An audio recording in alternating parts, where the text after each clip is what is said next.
Assalamu alaikum, na sake dawowa. Na yi magana na ga masu jin daɗi akan an taɓa janibin annabi. Dole in kira ku haka.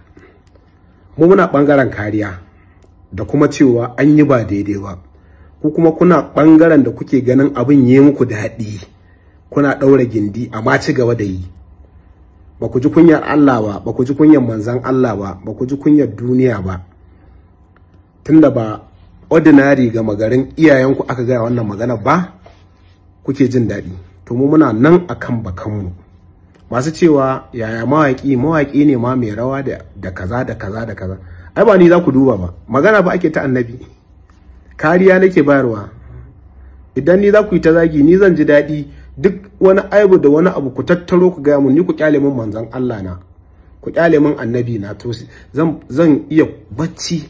In zaka kwana kana zagi na zan iya bacci, amma an ka taba min annabi ina akwai matsala.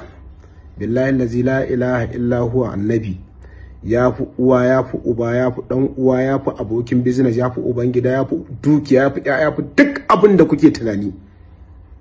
Idan kuma ku irin kwadayin ku da san duniyar ku da ci da addinin ku yan kungiya shine a gaban ku, to ku je ku ta yi. Allah ya sani mun barranta da ku. Iya abin da muka iya yi, iya abin da za mu yi mun yi. Ba mu ce a fito a tada hankali ba, amma fa ku sani duk wanda ya taba annabi babu zaman lafiya a wajen ubangiji ma. Kuma mun mika sakon mu wajen hukumomi da duk inda ya dace, kuma muna jiran a dauki mataki. Duk da mun ga wasu mutane wai su sun bada kariya, sun je suna magana an yi shari, sun kai korafi. To ina magana shari? Ga magana a fili.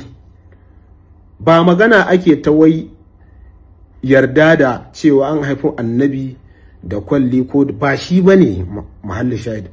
A'a, an saki baki, ba a danganta annabi da wani abu mummuna ko kwatance ba a yi. Sai an yi magana ku ce malamai ne ku kun yi karatu. Ai na karatu. Duk karatun da yake babu ganin girman annabi, ai wannan karatun ya zama tsinannen karatu. Ba shi da wani amfani. Karatun ta da husuma, karatun hada hotuna ga musulmi da ƙasa baki ɗaya, ga duniya ga baki ɗaya, shine karatu. Sannan kuna maganar mawaƙi, kowa ya tashi magana yana raddi dan nayi magana ko dan nayi waka. To in banda jahilci ku je ku tambayi malaman naku. Lokacin ma'aiki sallallahu alaihi wasallam, kun san irin gudunmawar da mawaka suka bayar in an taɓa annabin? Su suke karewa ai, in an yi zamba su ma su zo su yi su kare. Har sa su yake a gaba in za a fita yaƙi yake cewa ku rabu da su ci gaba da waƙoƙin nan, waƙoƙin da suke gaya kafirai da mushrikai ya fi suka da sara da kuke musu ciwo. Idan baka sani ba kai jahilin banza kana zaune, saboda ba ordinary ga magarin ubanka aka taba ba, har jin daɗi kake kana ba da kariya. To in ba ku ji kunyar Allah da manzansa ba, wallahi babu wanda za mu ji kunya a cikinku. Ba ku da wata kima, ba ku da wata daraja, ba ku da wani abu da za mu ji ko wata kara da za mu yi muku. Don muna yi wa mutane waƙoƙi na siyasa na duniya, kuna tunanin za a taɓa annabi mu kyale? Ashe soyayyar da muke faɗa ta baki ƙarya ce. To da gaske ne wallahi har cikin zuciyarmu, ba dai rai ba, wallahi akan annabi sai dai a ɗauki ran. Wallahi mun ba da rayuwar ga baki ɗaya akan ma'aiki. Idan ku ba ku ɗauka haka ba, mu haka muka ɗauka.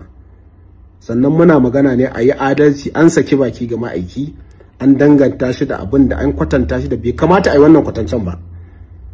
Ko muke kira a ɗau hukunci. Ai a baya an yi abin da aka yi a baya ma bai ma kai wannan ba. To a zo ga wani wanda ya fito ga baki ɗaya tsallake layi. In dai ba shi shafaffe da mai bane,